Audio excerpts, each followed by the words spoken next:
Olá, meus caros alunos do primeiro semestre de Direito da Unifatesc, professora Andressa aqui passando sobre a disciplina de iniciação ao mundo jurídico, onde a gente já vem estudando algumas questões relacionadas diretamente à profissão do advogado, que é a primeira carreira que eu elegi para conversar com vocês, e nós estamos falando desde questões éticas, desde infrações disciplinares que esse profissional pode vir a cometer.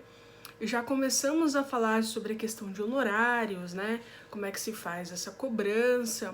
Falamos da advocacia dativa, da advocacia pro bono, enfim, já falamos de uma série de assuntos que estão diretamente relacionados a essa profissão, que nos atinge diretamente. Agora, eu gostaria de conversar com vocês sobre uma coisa chamada procuração, uma outra situação em que nós veremos, por exemplo, a questão do subestabelecimento e também a chamada renúncia ou revogação do mandato. Primeira coisa, pessoal, a procuração, ela é um instrumento em que uma pessoa te autoriza que você a represente, tá? Que você a represente. Mas nós temos aí algumas situações para serem pensadas.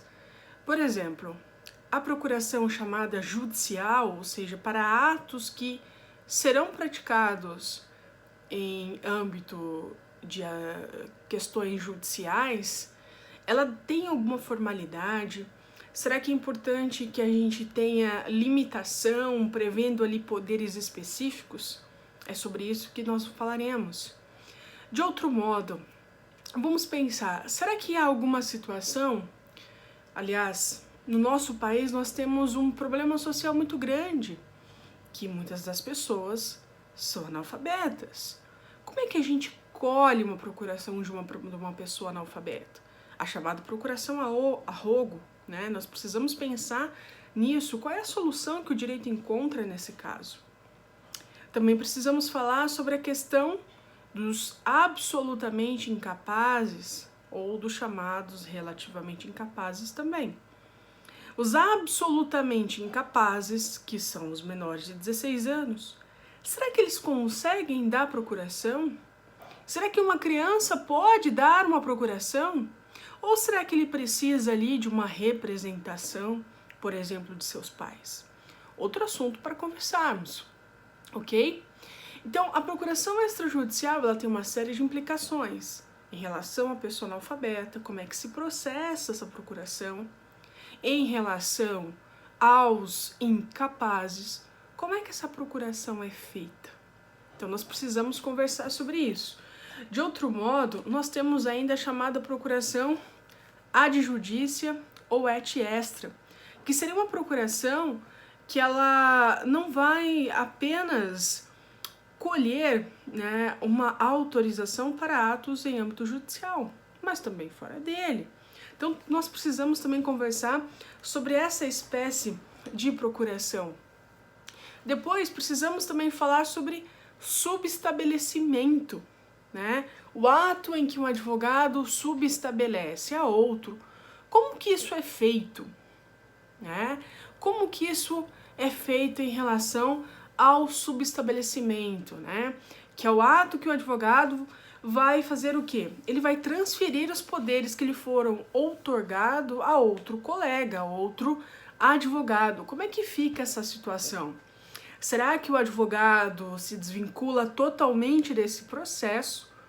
Ou será que, ao contrário, ele também tem a possibilidade de transferir os poderes, mas também ficar vinculados a esse processo?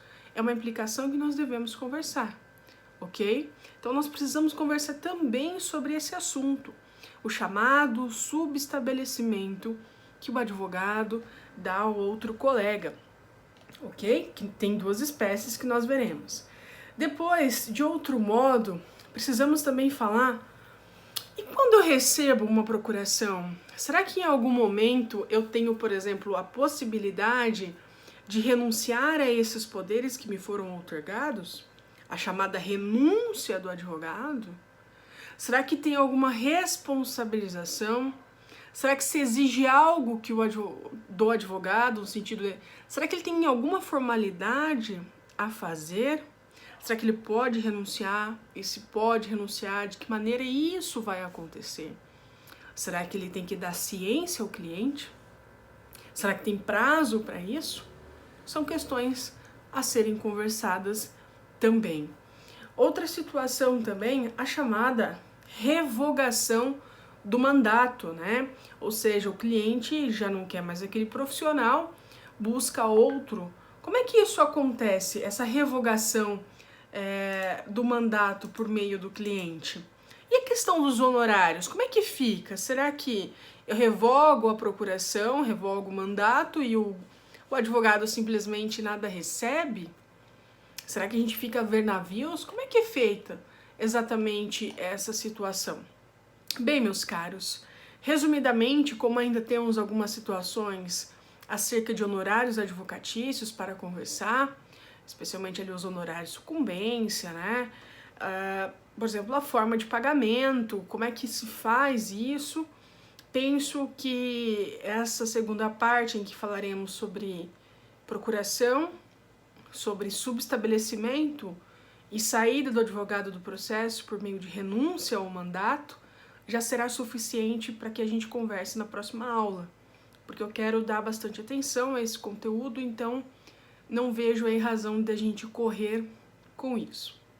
De toda sorte, como a professora Denise já passou para vocês, nós temos aí pela frente, ela me fez uma proposta muito interessante, porque vai casar justamente com o que a gente está trabalhando, sobre a questão da petição inicial, né? Eu falei, nossa, Denise, perfeito, porque eu tô trabalhando um advogado, né, com eles, então falar sobre petição inicial vai ser justamente algo que vai cair como uma luva, né? Que é uma peça super importante que o advogado faz e vai unir tanto o português jurídico, que é a disciplina dela, quanto a iniciação ao mundo jurídico, que é a minha disciplina nesse caso. Então nós temos aí na sequência para trabalhar também a petição inicial. Tudo bem, meus queridos? Quero deixar aqui um abraço a todos vocês, dizer que eu tô com muita saudade da sala de aula presencial, como diria o meme da agora, né? Saudade da aula presencial, né, minha filha? É mais ou menos isso, pessoal. A gente tá com saudade, mas também certos de que é um momento que exige paciência, muita força, muita esperança, equilíbrio, na medida do possível, e ficar em casa para quem pode, né? Porque também a gente tem que ser realista que muitas pessoas não podem ficar em casa, que acaba sendo um privilégio mesmo. Então, torcer para que essas pessoas estejam protegidas também, as que precisam sair de casa. E se você não precisa sair de casa, fique, pessoal, fique, seja por você ou seja por um familiar, um colega, enfim, um parente que precisa ser resguardado neste momento. Tudo bem? Até a próxima. Um abraço novamente.